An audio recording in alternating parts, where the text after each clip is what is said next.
ഔദ്യോഗിക പക്ഷത്തില്ലാത്ത നേതാക്കളെ CPI സംസ്ഥാന കൗൺസിലിൽ നിന്ന് വെട്ടിനിരത്തിയിരിക്കുന്നു. പാർട്ടിയെ പൂർണ്ണമായും ഔദ്യോഗിക പക്ഷത്ത് എത്തിച്ച് സംസ്ഥാന സെക്രട്ടറിയായി ബിനോയ് വിശ്വം വീണ്ടും തെരഞ്ഞെടുക്കപ്പെട്ടു. പാർട്ടിയിൽ വിഭാഗീയത അവസാനിച്ചെന്നും ഉണ്ടാക്കൽ അതൊരു മോശം കാര്യമല്ല എന്നുമാണ് ബിനോയ് വിശ്വം സ്വീകരിച്ച നിലപാട്. സമ്മേളനത്തിൽ നിന്ന് പാർട്ടി വിലക്കിയെന്ന് ആരോപിച്ച് KE ഇസ്മായിൽ പൊതുസമ്മേളന വേദിയിൽ എത്തിയത് അവസാന ദിവസത്തെ മറ്റൊരു രാഷ്ട്രീയ കൗതുകമായി. സംസ്ഥാന സമ്മേളനത്തിന് ശേഷം CPIയിൽ എന്തെല്ലാമാണ് സംഭവിക്കാൻ പോകുന്നത്? RDX പരിശോധിക്കുന്നു. ആദ്യം RDX.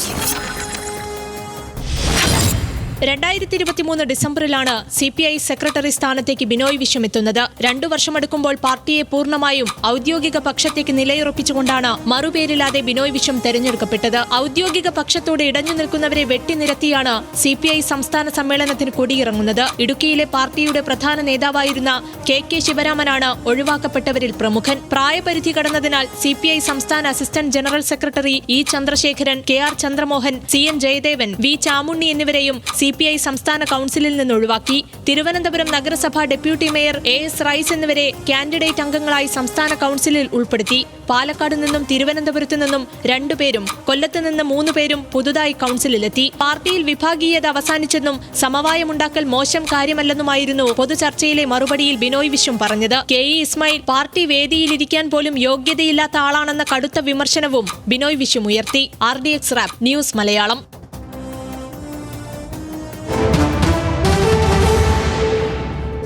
സമ്മേളനത്തിലെ വെട്ടിനിരത്തൽ എങ്ങനെയെന്ന് നോക്കാം. ഇടുക്കി മുൻ ജില്ലാ സെക്രട്ടറി KK ശിവരാമനെ സംസ്ഥാന കൗൺസിലിൽ നിന്ന് ഒഴിവാക്കി. AITUC തിരുവനന്തപുരം ജില്ലാ നേതാക്കളെയും സംസ്ഥാന കൗൺസിലിൽ നിന്ന് ഒഴിവാക്കിയത് AITUC ജില്ലാ സെക്രട്ടറി മീനാങ്കൽ കുമാറിനെയും പ്രസിഡന്റ് സോളമൻ വെട്ടുകാട്ടിനെയുമാണ്. നടപടിയിൽ പ്രതിഷേധിച്ച് മീനാങ്കൽ കുമാർ സംസ്ഥാന സമ്മേളനത്തിൽ നിന്ന് ഇറങ്ങിപ്പോയി. ഇടുക്കിയിലെ സംഘടനാ പ്രശ്നങ്ങൾ കാരണം മുൻ MLA ES ബിജിമോളെയും ഒഴിവാക്കി. മഹിളാ സംഘം സെക്രട്ടറി എന്ന നിലയിൽ നേരിട്ട് കൗൺസിലിൽ എത്തേണ്ടത് ആയിരുന്നു.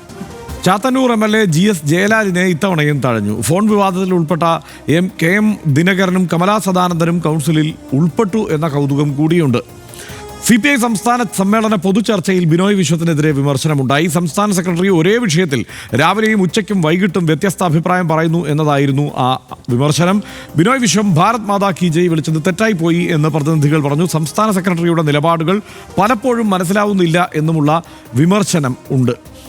ഇസ്മായിൽ സമ്മേളനവേദിയിൽ ഇരിക്കാൻ യോഗ്യനല്ല എന്ന് ബിനോയ് വിശ്വം പറഞ്ഞു. പാർട്ടിയെ തുടർച്ചയായി കുറ്റപ്പെടുത്തുന്നു. നേരിൽ പോയി കണ്ടിട്ടും ഫലമുണ്ടായില്ല. പാർട്ടി വിരുദ്ധ നീക്കം തിരുത്തിയാൽ സ്വാഗതം ചെയ്യുമെന്ന് പ്രവർത്തന റിപ്പോർട്ടിന്മേലുള്ള ചർച്ചയിൽ സെക്രട്ടറി പറഞ്ഞിട്ടുണ്ട്. ക്ഷണമില്ലാതിരുന്നിട്ടും നാടകീയമായി സമ്മേളന സ്ഥലത്തെത്തി KE ഇസ്മായിൽ. മൂന്നാമത് LDF വരാതിരിക്കുകയാണെങ്കിൽ കാരണം ആഭ്യന്തര വകുപ്പ് മാത്രമാണ് എന്നുള്ള വിമർശനവും ചർച്ചയിൽ ഉയർന്നു. പോലീസിൽ അടിത്തട്ട് മുതൽ മുകൾത്തട്ട് വരെ ക്രിമിനൽ ബന്ധമുള്ളവരാണ് എന്ന വിമർശനമാണ് ഉയർന്നത്. പോലീസ് വിമർശനവും പൂരം കലക്കൽ വിവാദത്തിലെ അതിർത്തിയും രാഷ്ട്രീയ റിപ്പോർട്ടിൽ ഉൾപ്പെടുത്തിയിരുന്നില്ല. അയ്യപ്പ സംഗമവും ലോക കേരള സഭയും ഇടതുനയമല്ലെന്നും പ്രതിനിധി ചർച്ചയിൽ വിമർശനം ഉയർന്നിരുന്നു. സനീഷ്, ഇതിനകത്ത് ഔദ്യോഗികമായ നിലപാടുകൾ ഇപ്പം പൊതുചർച്ചയിൽ ഇത്തരം പല വിമർശനങ്ങളും ഉണ്ടായിട്ടുണ്ടാകും. പക്ഷെ പാർട്ടി ഈ സമ്മേളന കാലത്ത് സ്വീകരിച്ച ഒരു നിലപാട് എന്നത് അത് ആഭ്യന്തര വകുപ്പിന് യഥാർത്ഥത്തിൽ രാഷ്ട്രീയ റിപ്പോർട്ടിൽ പുകഴ്ത്തുകയാണ് ചെയ്തിരിക്കുന്നത്. മാത്രമല്ല സർക്കാരിൻ്റെ പ്രവർത്തനങ്ങളെ പൊതുവായി ശ്ലാഘിച്ചിരിക്കുകയാണ് അതിൽ പൂർണ്ണമായും ഉള്ളത്. നമുക്ക് ഒരു ബൈറ്റ് കൂടി കാണാം, അതിനുശേഷം അതിലേക്ക് വരാൻ തോന്നുന്നു. സംസ്ഥാന കൗൺസിലിൽ നിന്ന് ഒഴിവാക്കപ്പെടാനുള്ള പ്രായപരിധി തനിക്കായിട്ടില്ലെന്ന് KK ശിവരാമൻ പറഞ്ഞു. എല്ലാ കാലവും സംസ്ഥാന കൗൺസിൽ അംഗമായി ഇരിക്കാൻ കഴിയില്ല. ഒഴിവാക്കിയതിൽ പരാതിയും പരിഭവവും ഇല്ലെന്നും KK ശിവരാമൻ പറഞ്ഞു. ആ വാക്കുകളിൽ എല്ലാവരും എല്ലാ കാലത്തും ഒരു കമ്മിറ്റിയിൽ ഇരിക്കത്തില്ല. സ്വാഭാവികമായിട്ടും പുതിയ ആളുകൾ വരണമെങ്കിൽ നിലവിലുള്ള ആരെങ്കിലുമൊക്കെ മാറണ്ടേ. അപ്പോൾ അങ്ങനെ ഞാനും മാറി. അതിനകത്ത് അത്ഭുതമൊന്നുമില്ല. കമ്മ്യൂണിസ്റ്റ് പാർട്ടിയിലെ സ്ഥാനങ്ങൾ എന്ന് പറയുന്നത് അതിനുവേണ്ടിയല്ലോ നമ്മൾ പാർട്ടി പ്രവർത്തിക്കുന്നുള്ളതാണ്. അതുകൊണ്ട് ഒഴിവാക്കപ്പെട്ടതിനകത്ത് യാതൊരു അത്ഭുതവും ഇല്ല. അത് സ്വാഭാവികമായ ഒരു നടപടി മാത്രമാണ്.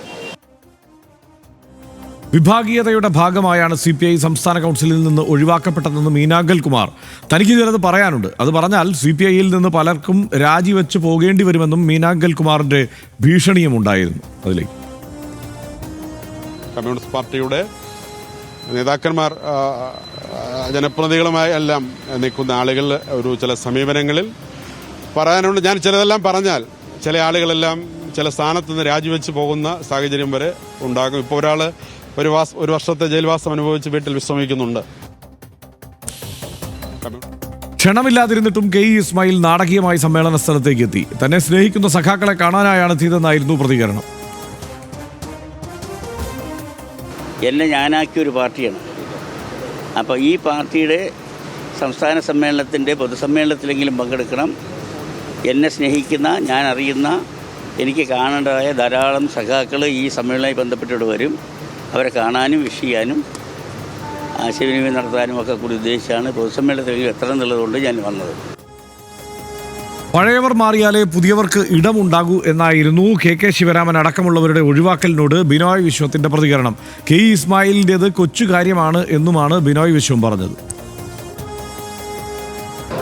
ശിവരാമൻ്റെ സേവനത്തെ, പരമ്പരത്തെ എല്ലാം പാർട്ടി മാനിക്കുന്നുണ്ട്. അദ്ദേഹത്തിനും അറിയാം പുതിയ മെമ്പേഴ്സ് വരണമെന്നുണ്ടെങ്കിൽ ചിലർ മാറിയേ തീരും. അതൊരു ദുഃഖകരമായ അവസ്ഥയാണ്. കെ ഇ ഇസ്മായിലിനെതിരെ രൂക്ഷമായ തരത്തിലേക്കുള്ള പ്രതികരണമാണ് ഉണ്ടായത്.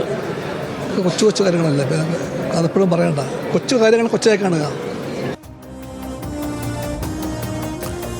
മനുഷ്യ കെ ഇ ഇസ്മായിൽ എന്നത് CPIയിലെ ഒരു കാലത്തെ ഏറ്റവും പ്രബലമായ ഒരു വിഭാഗത്തിൻ്റെ മുതിർന്ന നേതാവായിരുന്നു. അദ്ദേഹം ഇത്തവണ ക്ഷണിക്കപ്പെടാതെ പൊതുസമ്മേളനത്തിലേക്കാണ് എത്തിച്ചേർന്നത് എന്നുള്ള കൗതുകമുണ്ട് ഈ സമ്മേളന കാലയളവിൽ. നമ്മൾ പറഞ്ഞു വന്നത് CPIക്ക് അതിൻ്റെ ഒരു പതിവ് രീതി എന്ന് പറയുന്നത് ഓരോ സമ്മേളനത്തിലും 20% പേരെ സംസ്ഥാന കൗൺസിലിൽ നിന്ന് മാറ്റി നിർത്തിക്കൊണ്ട് പുതിയ 20% പേരെ ഉൾപ്പെടുത്തുക എന്നതാണ്. അത് ചിട്ടയോടെ തന്നെ തുടർന്നു പോരുന്ന ഒരു രീതിയുണ്ട്. അതുകൊണ്ട് തന്നെ നമ്മൾ പലപ്പോഴും ഇവരെയൊക്കെ ഇപ്പോൾ മാറ്റി നിർത്തേണ്ടതാണോ എന്ന് സംശയിക്കുന്ന തരത്തിലുള്ളവരെയും അവർ കൃത്യമായി മാറ്റി നിർത്തും. ആ കാര്യത്തിൽ അവർ വിട്ടുവീഴ്ച ചെയ്യാറില്ല. പിന്നെ പ്രായപരിധിയുടെ കാര്യത്തിലായാലും അവർ വിട്ടുവീഴ്ച ചെയ്യുന്നില്ല എന്നുള്ള ഒരു പ്രത്യേകതയുണ്ട്. അതൊക്കെ കൊണ്ട് വെട്ടിനിരത്തൽ എന്ന് വിശേഷിപ്പിക്കാമോ അതോ ചിലർ മാറ്റി നിർത്തൽ എന്നാണോ അതിനെ വിശേഷിപ്പിക്കേണ്ടതെന്നുള്ള സംശയം എനിക്കുണ്ട്. ഇതിനകത്ത് പൊതുവിൽ ഈ സമ്മേളന വാർത്തകളൊക്കെ വെച്ച് പരിശോധിക്കുകയാണെങ്കിൽ നല്ല വൃത്തിയുള്ള ഒരു സംസ്ഥാന സമ്മേളനം എന്ന് പറയാവുന്ന ഒരു സമ്മേളനമായിട്ടാണ്, ഒരു പരിപാടിയായിട്ടാണ് CPIയുടെ സംസ്ഥാന സമ്മേളനം എനിക്ക് അനുഭവപ്പെട്ടത്. ഒന്ന്, കേരളത്തിൽ വലിയ പ്രാധാന്യമുണ്ട് ഈ സമ്മേളനത്തിന്. കാരണം കേരളത്തിലെ ഭരിക്കുന്ന, അതും 2ാം ടേമിൽ ഭരിക്കുന്ന ഇടതുപക്ഷ ജനാധിപത്യ മുന്നണിയിലെ 2ാമത്തെ പാർട്ടിയാണ്, പ്രധാനപ്പെട്ട പാർട്ടിയാണ്. 17 MLA-മാരുണ്ട്, മന്ത്രിമാരുണ്ട്, ഭരിക്കുകയാണ് 2 തവണയായിട്ട്. സ്വാഭാവികമായിട്ടും കേരളത്തിൽ വലിയ ആ തരത്തിലൊരു വേരുകളുള്ള ഒരു പാർട്ടിയാണ്, ദീർഘമായിട്ടുള്ള പാരമ്പര്യമുള്ള. പ്രത്യേകിച്ച് നമ്മൾ CPIയുടെ 100 വർഷങ്ങൾ എന്നാണ് നമ്മളതിൻ്റെ ഈ ടാഗ് ലൈനൊക്കെ കൊടുത്തത്. കാരണം 100ാം വർഷവും കൂടിയാണ്. CPI ഉണ്ടായിട്ട് 100ാം വർഷം 1925-ലാണല്ലോ പാർട്ടി ഉണ്ടാകുന്നത്, കമ്മ്യൂണിസ്റ്റ് പാർട്ടി. അപ്പോൾ അവരുടെ 100ാം വർഷത്തിലെ സംസ്ഥാന സമ്മേളനമാണിത് എന്ന പ്രാധാന്യം കൂടെയുണ്ട്. അപ്പോൾ അത് വെച്ച് നോക്കുകയാണെങ്കിൽ പൊതുവിൽ നല്ല വൃത്തിയായിട്ട് ഈ സംസ്ഥാന സമ്മേളനം നടന്നല്ലോ എന്ന തോന്നലുണ്ടാക്കുകയാണ്. പുറത്തുനിന്ന് ഒരു രാഷ്ട്രീയ പഠിതാക്കൾ എന്ന നിലക്ക് നോക്കുമ്പോൾ കാര്യങ്ങൾ കാണുമ്പോൾ അങ്ങനെയാണ് തോന്നുക. പിന്നെ ഈ ബിനോയ് വിശ്വം പറഞ്ഞില്ലേ കൊച്ചു കൊച്ചു കാര്യങ്ങളാണെന്ന്, എനിക്ക് യഥാർത്ഥത്തിൽ അത് അങ്ങനെ തന്നെയാണ് തോന്നിയത്. അതായത് അവരുടെ ഒരു കാലത്ത് പാർട്ടിയുടെ നേതാവായിരുന്നു, പ്രധാനപ്പെട്ട ആളായിരുന്നു, ഒരു വലിയ ഫാക്ഷൻ, ഒരു വലിയ വിഭാഗീയതയുടെ തന്നെ ഒരു ആളായിരുന്നു, പ്രധാനപ്പെട്ട നേതാവാണ്, വലിയ ദീർഘമായിട്ടുള്ള പാരമ്പര്യമുള്ള ആളാണ്, ധീരനായിട്ടുള്ള നേതാവാണ്. പക്ഷേ അദ്ദേഹം പല കാരണങ്ങൾ കൊണ്ട് മാറിയതിനെ തുടർന്ന് അദ്ദേഹത്തിന് അസ്വസ്ഥതകൾ പല വിധത്തിൽ പ്രകടിപ്പിക്കുന്നുണ്ട്. പക്ഷേ ഈ സമ്മേളനം ഇത്രയ്ക്ക് വൃത്തിയായിട്ട് നടന്നൊരു സംസ്ഥാന സമ്മേളനത്തിൻ്റെ വേദിയിലേക്ക് അദ്ദേഹം വന്നു എന്ന് ഇത് നമ്മൾ സ്വാഭാവികമായിട്ട് നമ്മളൊരു ചോദ്യമായിട്ട് ചോദിക്കുമ്പോൾ ആ പാർട്ടിയുടെ നേതാവിന് സെക്രട്ടറി പറയേണ്ടുന്ന അതൊരു ചെറിയ പ്രശ്നമാണ്. കാരണം ഇവിടെ സ്വാഭാവികമായിരിക്കുമല്ലോ, അവിടെ ദേശീയ തലത്തിലെ കാര്യങ്ങളടക്കം വലിയ തോതിൽ ചർച്ച ചെയ്തതാണ്. ഇപ്പോൾ ചർച്ചകളുടെ ഭാഗമായിട്ട് ഇപ്പോൾ ഇന്ത്യ മുന്നണിയിൽ CPI വേണ്ട രീതിയിൽ ആക്റ്റീവ് അല്ല എന്ന മറ്റുള്ള പരാമർശങ്ങളുടെ, ഇപ്പോൾ ബീഹാറിൽ തെരഞ്ഞെടുപ്പ് നടക്കാൻ വേണ്ടി പോകണം, അവിടുത്തെ കാര്യങ്ങളിൽ CPIക്കുള്ള അഭിപ്രായ കാര്യങ്ങളുണ്ട്. പിന്നെ ഈ അയ്യപ്പ സംഘവും ലോക കേരള സഭയൊക്കെ സംബന്ധിച്ച് CPIക്കുള്ള എതിരഭിപ്രായമുണ്ട്. അതെനിക്ക് മനസ്സിലായിട്ട് എന്തിനാ എതിരഭിപ്രായമാണ്, ഈ ആൾക്കാരുടെ സംഘം നടന്നതിൽ എന്തെങ്കിലും പ്രത്യേകിച്ച് പ്രശ്നം ഉണ്ടാകേണ്ടതല്ല. പക്ഷേ എന്നാൽ പോലും അത്തരം കാര്യങ്ങളെല്ലാം പ്രതിനിധികൾ പറഞ്ഞു എന്ന് മാത്രമല്ല, അവിടെ സൂക്ഷ്മമായിട്ട് കാര്യങ്ങളെല്ലാം വിശകലനം ചെയ്യുന്നു എന്ന് തോന്നുന്നുണ്ടാകുന്ന കാര്യം ഒരുപക്ഷെ ആൾക്ക് അങ്ങനെ തോന്നിയില്ലെങ്കിലും മുഖ്യമന്ത്രി അവിടേക്ക് ഒരുപാട് പരിവാരങ്ങളുമായിട്ട് വന്നു, പോലീസും പട്ടാളമൊക്കെ ആയിട്ട് വന്നു. അപ്പോൾ അവിടെയുള്ള CPIയുടെ സഹകൾ ചോദിച്ചു, എന്തിനാണ് മുഖ്യമന്ത്രി ഒരു കമ്മ്യൂണിസ്റ്റ് പാർട്ടിയുടെ സമ്മേളന വേദിയിലേക്ക് ഇത്രമാത്രം പട്ടാളവും പോലീസും ഒക്കെ ആയിട്ട് വരുന്നത് എന്ന് ചോദിച്ചു എന്ന് മനോരമയിൽ ഞാൻ ഇന്ന് ഈ സമ്മേളന ചർച്ചയുടെ ഭാഗമായിട്ടുള്ള വാർത്തയായിട്ട് കണ്ടു.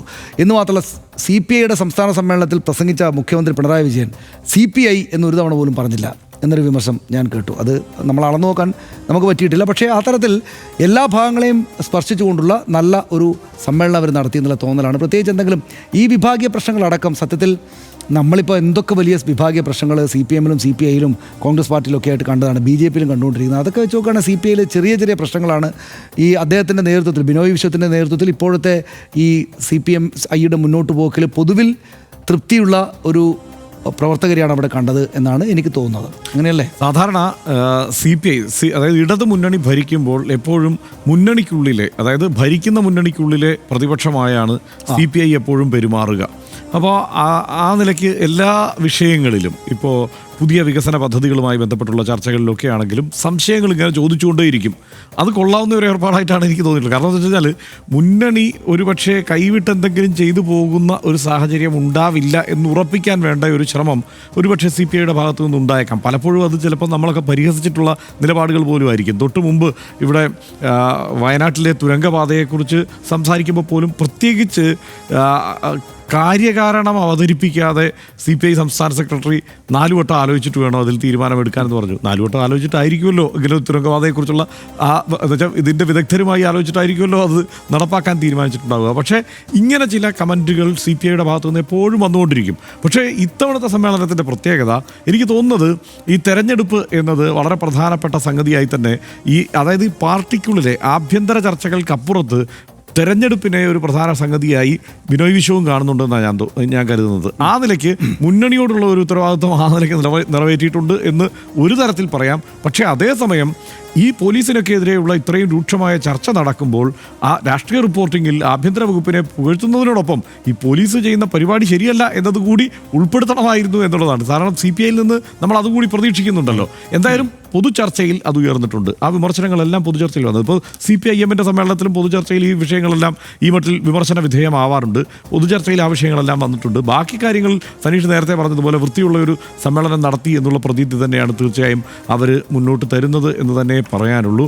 CPIയുടെ സമ്മേളനം തെരഞ്ഞെടുക്കപ്പെട്ട സംസ്ഥാന സെക്രട്ടറിയായി ബിനോയ് വിശ്വത്തിന് മേൽ ചുമതല വരുന്നത് ഇതാദ്യമായാണ്. ഇടതുപക്ഷത്തെ തിരുത്തൽ ശക്തിയാണ് പൊതുവെ രാഷ്ട്രീയം നിരീക്ഷിക്കുന്നവർ CPIയെ വിലയിരുത്താറ്. CPI സ്വയം അവരെ കാണുന്നതും ഏറെക്കുറെ അങ്ങനെ തന്നെയാണ്. MN ഗോവിന്ദൻ നായരും വിളിയം ഭാർഗവനും CK ചന്ദ്രപ്പനും കാനം രാജേന്ദ്രനും അടക്കം കരുത്തന്മാരായ സംസ്ഥാന സെക്രട്ടറിമാർ CPIക്ക് ഉണ്ടായിട്ടുണ്ട്. ആ പാർട്ടിയുടെ ബഹുജന അടിത്തറയുടെ കരുത്തിനപ്പുറമുള്ള സ്വാധീനശേഷി CPIയുടെ അഭിപ്രായങ്ങൾക്ക് കേരള രാഷ്ട്രീയ സാഹചര്യത്തിൽ അതുണ്ടായിട്ടുണ്ട്. അതിൻ്റെ നേതൃശേഷിയുടെ കരുത്തുകൊണ്ട് തന്നെയാണ് അങ്ങനെ ഒരു സാഹചര്യം ഉണ്ടായിട്ടുള്ളത്. ആ നിലയ്ക്ക് ഉയരാൻ ബിനോയ് വിശ്വത്തിൻ്റെ നേതൃത്വത്തിനാകുമോ എന്നത് നമ്മൾ കാത്തിരുന്ന് കാണേണ്ട സംഗതി തന്നെയാണ്. തീർച്ചയായും നമുക്ക് കാത്തിരിക്കാം. അടുത്ത വിഷയത്തിലേക്ക്